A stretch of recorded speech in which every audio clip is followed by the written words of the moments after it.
This is Hoppe Hour.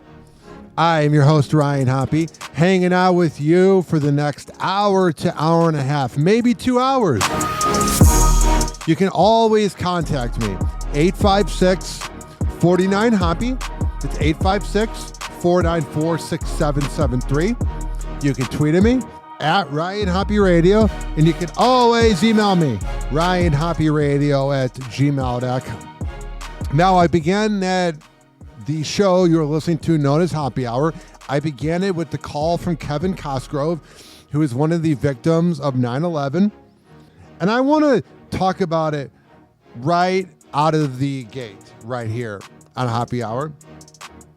It's the fact that we have totally forgotten about 9/11. When it first happened, everybody was saying, never forget, never forget, never forget. And now I know there are 23-year-old adults who were literally infants when it happened. So there's kind of a disconnect. My aunt described it best. She said to me that it's become the new Pearl Harbor or JFK shooting for people that weren't alive. But it's crazy how quickly the 23 years flew by, and there's absolutely no more coverage about it. I feel like when it went past the 20-year mark, everything changed. And now let me describe to you what I mean.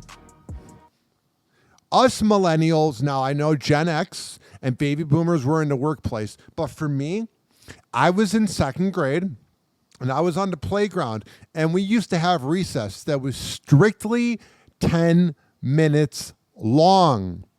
They had a little stopwatch, and it was no longer or no less. It was 10 minutes. It was around 9:30 a.m. in the morning or something. I forget.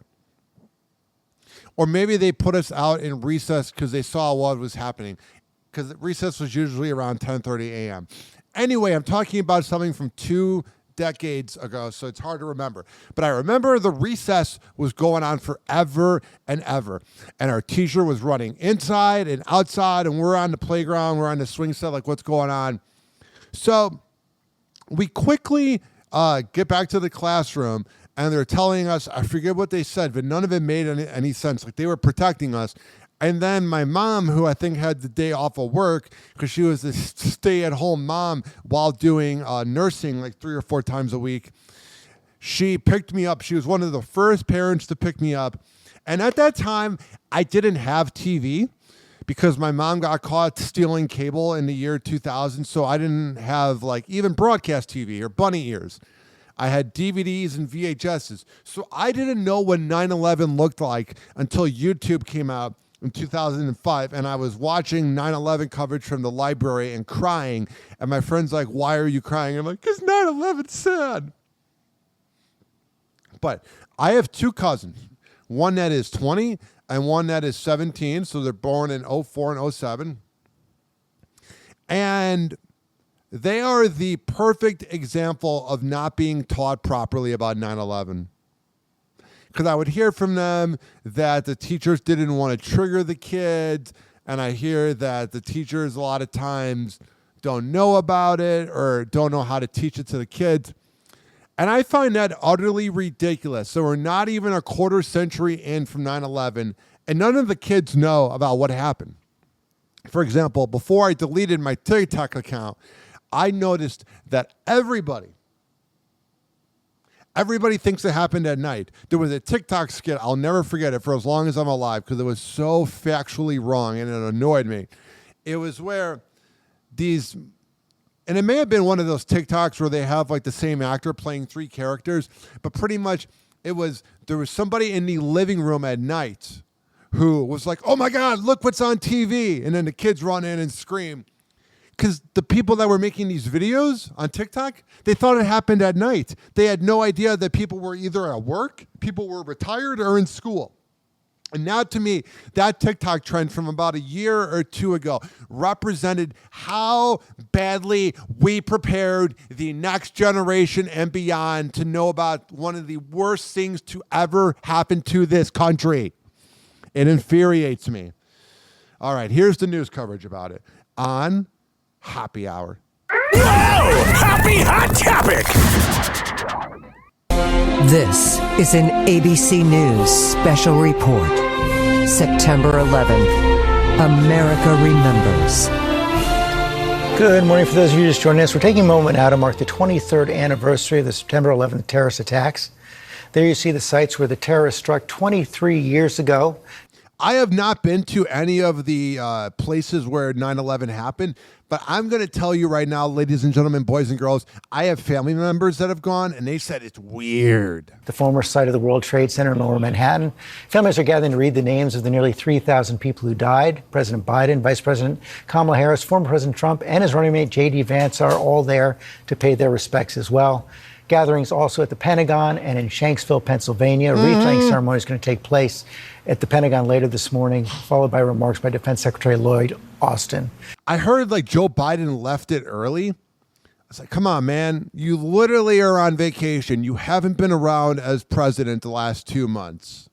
The hell's wrong with you, dementia patient 101? Bells of remembrance at Shanksville, and now the moment of silence.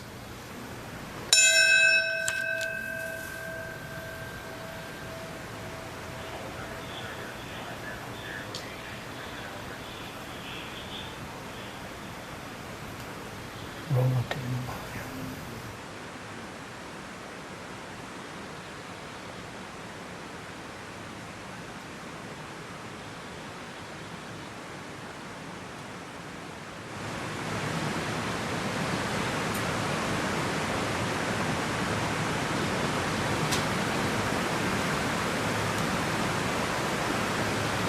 Right, quick, march.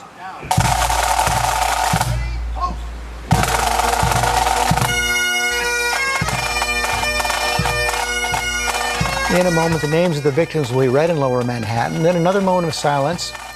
So, I'm going to tell you, ladies and gentlemen, boys and girls, if you are a Gen Z listener and you weren't around for 9/11 or you were an infant, even a millennial that maybe was only 7 or 8 like me, I listened to that Kevin Cosgrove clip that I began to show with every 9/11, and I watched the CNN broadcast, and I listened to either Mancow's Morning Madhouse or the Howard Stern Show or Opie and Anthony or Don and Mike or Ron and Fez, the radio shows that were covering it on that day. It's just sad, ladies and gentlemen, boys and girls, that we have essentially forgotten about it. No, I know that it's pretty much a quarter century ago, and life does go on, but if you would have told everybody on September 12th, 2001, that in 23 years we would have just completely moved on, we would not have believed you. Hoppe Hour. Hoppe Hour.